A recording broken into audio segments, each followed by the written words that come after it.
भगवद गीता में भगवान श्री कृष्ण कहते हैं, मन का बेचैन होना उसका स्वभाव है।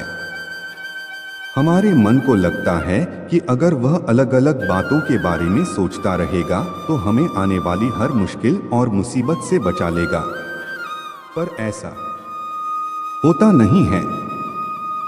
हम अपने जीवन का काफी अधिक समय सोच विचार करके परेशान होने में निकाल देते हैं। भगवान श्री कृष्ण कहते हैं कि मन का यह स्वभाव बदलना मुश्किल जरूर है, असंभव नहीं। अच्छा, अब आप एक बात बताइए, क्या आप कौए को कह सकते हैं कि वो काम बकाम की आवाज ना करे? या फिर क्या आप किसी मेंढक को कह सकते हैं कि वह पानी देखते ही ऊंची छलांग ना मारे? हमारे मन का भी कुछ ऐसा ही है। जीवन में कुछ भी होता है, अच्छा या बुरा, हमारा मन उस पर काम बकाम करने लगता है। काम बकाम से मेरा मतलब है चिंता करना, व्याकुल होना। कोई बुरी बात होती भी नहीं है और मन परेशानी की ऊंची ऊंची लपटें लेने लगता है। कभी कभी तो मुझे ऐसा लगता है कि हम में से कई लोग सिर्फ परेशान होने के लिए जीते हैं। सारी परेशानी, पीड़ा, दुविधा अक्सर हमारी मन की बनाई हुई कहानियां होती हैं।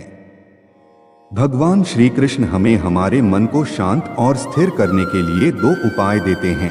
पहला, ध्यान लगाना या मेडिटेट करना। दूसरा, वैराग्य भाव सीखना। अब ध्यान या मेडिटेशन शब्द सुनते ही आप में से कई लोग कहेंगे कि आप आंख बंद कर सांसें अंदर बाहर नहीं ले सकते। यहां हम सब गलती कर बैठते हैं। मेडिटेशन या ध्यान का मतलब सिर्फ आंख बंद कर बैठना नहीं होता।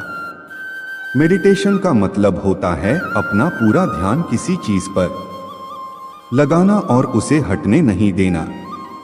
अगर आप रोटी बना रहे हैं तो सिर्फ उस बात पर ध्यान दीजिए। अगर आप पिक्चर देख रहे हैं तो अपना पूरा ध्यान पिक्चर पर लगाएं। यह मत सोचिए कि पिक्चर देखकर आप अपना कितना वक्त बर्बाद कर रहे हैं। जब आप जीवन के हर छोटे बड़े काम को पूरे ध्यान से करते हैं तो आपका जीवन ही एक मेडिटेशन बन जाता है। ऐसे जीवन में शांति, स्थिरता, साहस और सफलता का होना अनिवार्य है। वैराग्य भाव दूसरा उपाय। वैराग्य का अर्थ यह नहीं कि आप सब कुछ छोड़कर जंगल में जाकर बैठ जाएं। वैराग्य का सच्चा अर्थ है कि आप जो काम कर रहे हैं उसका क्या नतीजा या रिजल्ट निकलेगा उसकी चिंता ना करें।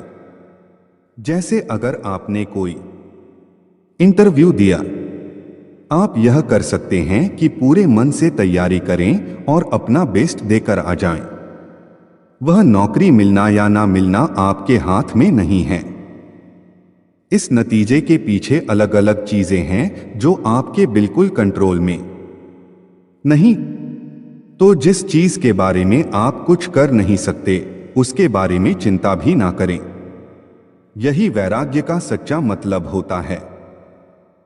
और यही है भगवान श्री कृष्ण का दूसरा उपाय, मन को चिंता की लपटों से बचाने का। याद रखिए, आप पूरे के पूरे इंसान हैं। समझदारी, संयम और कुशलता से भरे इंसान। आपका मन जब भी कौए की तरह अलग अलग बातों पर आपको परेशान करने लगे तब अपने मन को भी प्यार से समझाइए और शांत कर लीजिए। बस अपने ऊपर विश्वास रखिए कि आप कभी अपना बुरा नहीं होने देंगे।